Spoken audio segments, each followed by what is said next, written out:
नमस्कार। चैनल में आपका स्वागत है। मैं सुधीर चौधरी हूं और आज हम देश दुनिया की प्रमुख खबरों पर चर्चा करेंगे। अंत तक हमारे साथ बने रहें और हर खबर से अपडेट रहने के लिए चैनल को सब्सक्राइब करना न भूलें। साथ ही कमेंट करके हमें बताएं कि आप कहां से देख रहे हैं। अब आइए आज की प्रमुख खबरों पर आते हैं। शुरुआत करते हैं प्रधानमंत्री नरेंद्र मोदी पर राहुल गांधी की हालिया टिप्पणियों पर भाजपा की प्रतिक्रिया से। कांग्रेस नेता ने मोदी की कड़ी आलोचना की, जिससे सत्तारूढ़ दल में आक्रोश फैल गया। भाजपा प्रवक्ता आर्थुराज सिन्हा ने कहा कि मोदी 135 करोड़ भारतीयों के प्रधानमंत्री हैं और उन पर व्यक्तिगत रूप से कोई भी हमला उनके पद की गरिमा का अपमान है। दूसरी ओर कांग्रेस ने इन आरोपों का खंडन करते हुए तर्क दिया कि राहुल के शब्द उनके राजनीतिक रुख को दर्शाते हैं। अन्य समाचारों में प्रधानमंत्री नरेंद्र मोदी 30 और 31 अक्टूबर को गुजरात और दिल्ली के दौरे पर रहेंगे। इस दौरान वह केवड़िया में विकास परियोजनाओं के उद्घाटन में भाग लेंगे और राष्ट्रीय एकता दिवस पर सरदार पटेल को श्रद्धांजलि अर्पित करेंगे। मोदी दिल्ली में 2025 के अंतर्राष्ट्रीय आर्यन सम्मेलन में भी भाग लेंगे, जहां वे वैदिक सिद्धांतों और स्वदेशी आंदोलन, जिसका उद्देश्य आर्थिक आत्मनिर्भरता है, पर चर्चा करेंगे।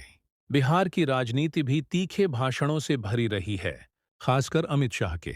समस्तीपुर के रोसड़ा में एक चुनावी रैली के दौरान शाह ने लालू राबड़ी सरकार पर अराजकता की स्थिति को बढ़ावा देने का आरोप लगाया और वादा किया कि एनडीए राष्ट्रीय जनतांत्रिक गठबंधन 14 नवंबर तक बिहार की सत्ता फिर से अपने हाथ में ले लेगा।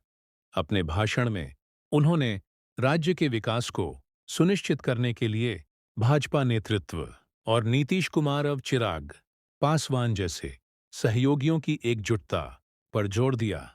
प्रियंका गांधी ने भी एक महत्वपूर्ण बयान दिया, जिसमें उन्होंने वायनाड के स्कूलों की स्थिति, खासकर आदिवासी छात्रों के लिए शौचालयों की स्थिति पर चिंता व्यक्त की। उन्होंने स्थानीय अधिकारियों से संपर्क कर सुविधाओं में तत्काल सुधार का अनुरोध किया। यह मुद्दा भारत के विभिन्न हिस्सों में शिक्षा और बुनियादी ढांचे की स्थिति पर व्यापक बहस को और आगे बढ़ाता है। एआईएमआईएम के नेता असदुद्दीन ओवैसी ने भी कटिहार में एक रैली में तीखे बयान दिए। उन्होंने कांग्रेस और महागठबंधन दोनों पर भ्रष्टाचार और बिहार के विकास में नाकामी का आरोप लगाते हुए तीखे हमले किए। ओवैसी ने खुद को मुस्लिम समुदाय का रक्षक बताया और गरीबों और वंचितों के अधिकारों के लिए अपनी लड़ाई जारी रखने का संकल्प लिया। जम्मू कश्मीर में भी राजनीतिक माहौल गर्मा गया है। भाजपा ने मुख्यमंत्री उमर अब्दुल्ला के खिलाफ चुनाव आयोग में शिकायत दर्ज कराई है और उन पर चुनाव आचार संहिता के उल्लंघन का आरोप लगाया है। यह आरोप राष्ट्रीय विधि विश्वविद्यालय एनएलयू में एक अस्थायी परिसर बनाने के वादे से जुड़ा है, जो भाजपा के अनुसार चुनावी नियमों का उल्लंघन है। इससे क्षेत्र के राजनीतिक नेताओं के नैतिक और कानूनी आचरण को लेकर गर्मागर्म बहस छिड़ गई है। नागपुर में बच्चू कडू के नेतृत्व में हजारों किसानों ने कृषि आड़ों की माफी सहित अपनी मांगों को पूरा करने में सरकार की विफलता के विरोध में नागपुर वर्धा राजमार्ग को जाम कर दिया। सड़क को खोलने के अदालती आदेश के बावजूद किसानों ने नाकाबंदी जारी रखी और सरकार से अपने मुद्दों पर अधिक ध्यान देने की मांग की। यह विरोध प्रदर्शन भारत के विभिन्न क्षेत्रों में किसानों के बीच बढ़ते असंतोष को दर्शाता है। दिल्ली में एक शिक्षिका पर घर लौटते समय हमला करके उसकी सोने की चेन लूटने का मामला सामने आया है।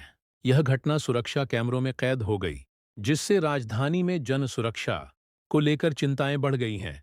पुलिस ने जांच शुरू कर दी है, लेकिन यह मामला शहर में सुरक्षा व्यवस्था की प्रभावशीलता पर सवाल खड़े करता है, जो अक्सर विभिन्न चर्चाओं का विषय होता है।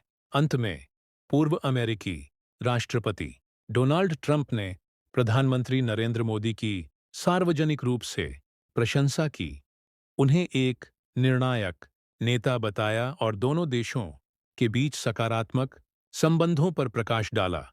ट्रंप ने यह भी कहा कि अमेरिका और भारत के बीच एक व्यापार समझौते को अंतिम रूप दिया जा रहा है, जिससे दोनों देशों के बीच आर्थिक संबंध और मजबूत होंगे।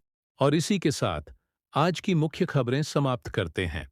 भारत में शिक्षा, सुरक्षा, विकास और चुनावी मुद्दों पर गहन बहस के साथ बड़े राजनीतिक और सामाजिक बदलाव का दौर जारी है। नीचे अपनी टिप्पणियां देना न भूलें। चैनल को सब्सक्राइब करें और इस वीडियो को अपने दोस्तों के साथ शेयर करें ताकि सभी को सबसे महत्वपूर्ण घटनाओं की जानकारी मिलती रहे। देखने के लिए धन्यवाद और अगले वीडियो तक भारत और दुनिया को आकार देने वाली घटनाओं पर अधिक विश्लेषण और अपडेट के लिए हमारे साथ बने रहें। फिर मिलेंगे।